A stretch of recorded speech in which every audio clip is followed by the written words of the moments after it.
Pada video kali ini kita akan belajar tentang rekayasa genetika. Pertama kita akan bahas terlebih dahulu apa sih itu rekayasa genetika.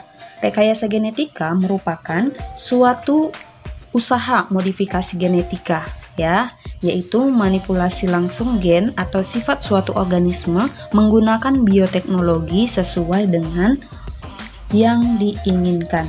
Jadi jenis rekayasa genetika ini ada dua, yaitu fusi sel atau teknologi hibridoma dan rekombinasi DNA.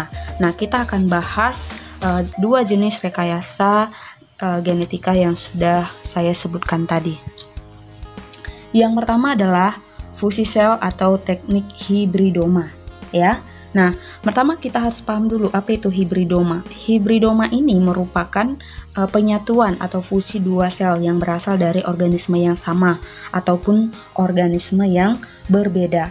Jadi sel hibridoma ini mengandung campuran gen yang berasal dari kedua sel tersebut, Nah, kemudian teknologi hibridoma ini menggunakan sel wadah, kemudian menggunakan sel sumber gen dan juga zat fusi gen. Nah, apa itu sel wadah, sel sumber gen, dan zat fusi gen? Nah, sel wadah merupakan sel yang harus memiliki kemampuan membelah secara cepat, misalnya sel mieloma atau sel kanker, Nah, kemudian sel sumber gen ini merupakan sel yang memiliki sifat yang diinginkan, Nah, kemudian zat fusi gen yaitu sel yang memiliki sifat yang diinginkan dan sedangkan kalau zat fusi gen merupakan zat yang memicu penggabungan sel untuk mempermudah proses fusi. Jadi zat-zat pemicu terjadinya penggabungan sel itu seperti medan listrik, polyethylene glycol atau PEG, dan dimetil sulfoksida, Nah, PEG ini berfungsi untuk membuka membran sel sehingga mempermudah proses fusi, ataupun penyatuan. Nah, jadi pemanfaatan hibridoma ini dalam pembuatan antibodi monoklonal, Jadi secara alamiah tubuh itu kan memiliki kemampuan untuk memproduksi antibodi. Jadi setiap benda ataupun antigen, misalnya bakteri, jamur, virus atau protein asing yang masuk ke dalam tubuh itu akan dilawan dengan antibodi. Nah, seperti yang kalian sudah pahami bahwa antibodi itu merupakan protein yang dihasilkan oleh limfosit B. Jadi antibodi tertentu hanya dapat melawan antigen tertentu. Jadi tidak semua antibodi itu bisa melawan jenis antigen yang masuk ke dalam tubuh,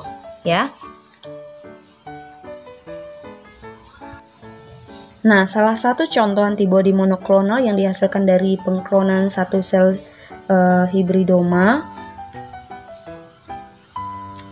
yaitu bagaimana tahapan pembentukan antibodinya.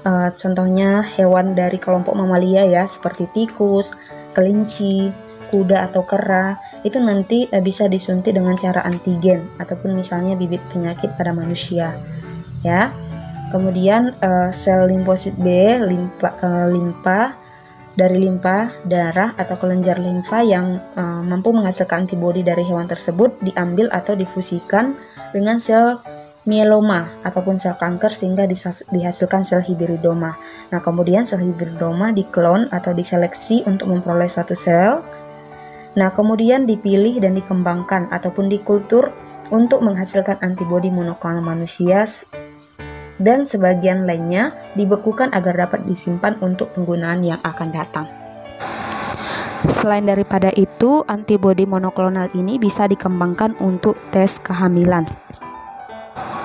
Itu dia pemanfaatan hibridoma dalam pembuatan antibodi monoklonal. Sekarang kita akan bahas pemanfaatan hibridoma dalam pemetaan kromosom. Nah, pemetaan kromosom itu kan merupakan usaha untuk mengetahui letak kromosom yang mengandung gen-gen pembawa sifat tertentu pada suatu urutan kromosom yang pastinya terjadi dalam sel organisme. Jadi saat terbentuk sel hibridoma, maka kromosom hancur secara acak. Nah, setiap sel hibridoma itu kan mengalami kerusakan kromosom yang berlainan. Nah, jadi jika salah satu sel hibridoma yang dimiliki kromosom nomor tertentu dikultur dan ternyata dapat menghasilkan suatu hormon, misalnya somatotropin, maka dapat diketahui kromosom yang membawa sifat penghasil hormon tersebut. Nah, jadi pemetaan kromosom ini memberikan sumbangan informasi pada diagnosis dan pengobatan suatu penyakit. Kemudian bisa juga untuk pencegahan penyakit keturunan serta memberikan gambaran pada evolusi biologi. Oke, itu dia pemanfaatan hibridoma dalam pemetaan kromosom. Selanjutnya, hibridoma memungkinkan terbentuknya spesies baru. Ya, jadi fusi sel itu kan memberikan gambaran kemungkinan diciptakannya spesies baru yang berasal dari gabungan dua sel dari organisme yang berbeda. Nah, misalnya nih, antar sel hewan yang berbeda spesies ya. Jadi antar sel tumbuhan yang berbeda spesies, bisa juga antar sel hewan dengan sel tumbuhan. Nah, jika fusi sel tumbuhan dengan sel hewan berhasil dilakukan, memungkinkan suatu saat akan terbentuk sel hewan yang berklorofil atau manusia yang mampu berfotosintesis. Nah,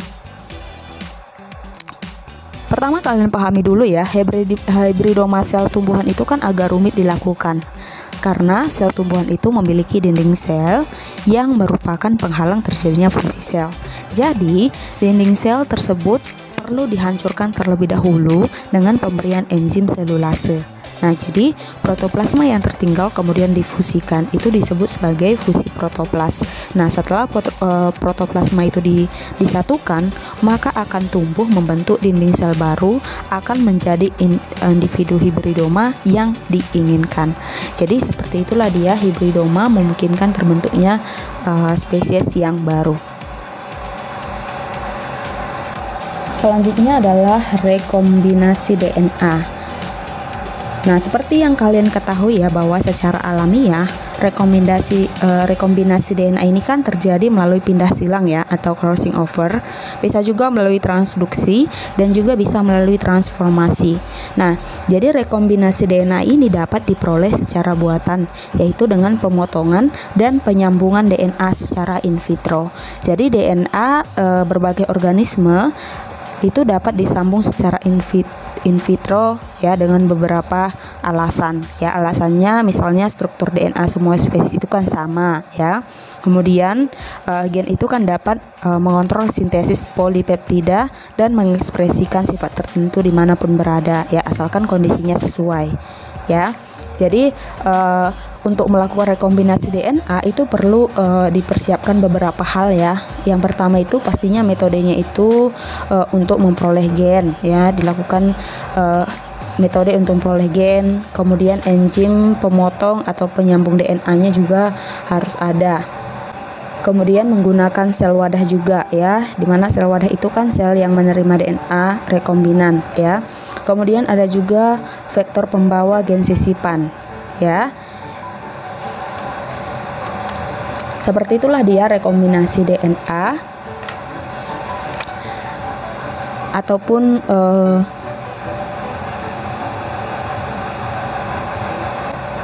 crossing over melalui pindah silang, transduksi, dan transformasi.